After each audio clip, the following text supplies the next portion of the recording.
میری جب بھی شادی ہوئی ہے نا تو میں نے 3 باتیں لازمی کہی ہیں. نماز پہ کمپرومائز نہیں, بے نمازی عورت کو میں نہیں برداشت کر پاؤں گا, نہیں.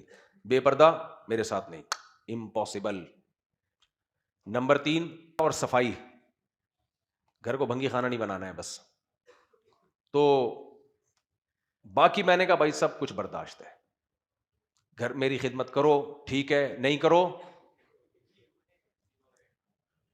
3 اور ہیں, نہیں بھی ہوتی تو بھی, نہیں بھی ہوتی تو بھی. میں اس معاملے میں بہت براڈ مائنڈیڈ ہوں. میرے گھر میں کھانا پکا ہوا وہ کھا لوں گا, نہیں ہے کہیں سے ہوٹل سے منگوا لو. اس میں کبھی ٹارچر نہیں کرتا گھر میں, بہت کھلا ڈلا ہاتھ.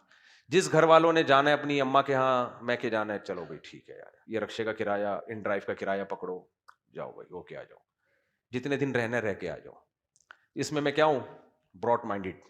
ویسے 4 کے بعد براڈ مائنڈیڈ ہی ہوگا آدمی, اور کیا ہوگا, لیکن یہ بھی ایک حقیقت ہے.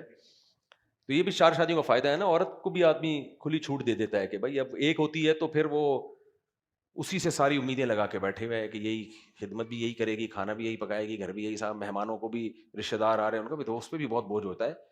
تو یہ 2-3 کا فائدہ یہ عورت کو بھی ہوتا ہے. خیر, لیکن ویسے میں پھر بھی اس میں بہت کھلے دماغ کا آدمی ہوں, اور میں سمجھتا ہوں مرد کو ایسے ہی ہونا چاہیے کہ ٹائم پہ کھانا مل گیا ٹھیک ہے, نہیں ملا, ہاں یہ اس پہ غصہ آتا ہے کہ مجھ سے وعدہ کر لیا کہ کھانا بن رہا ہے اور میں انتظار میں بیٹھا ہوا ہوں اور پھر نہ بنے, پھر آدمی کا سارا شیڈول آؤٹ ہو جاتا ہے, سارے دن کی روٹین خراب ہو جائے, اس پہ تو پھر کھوپڑی گھومنا بنتا ہے نا. پھر میں وہ والے بیانات اپنے سنتا ہی نہیں جن میں اخلاقیات کی ترغیب دی گئی ہے, مار دھاڑ والے بیان سنتا ہوں پھر میں. خیر,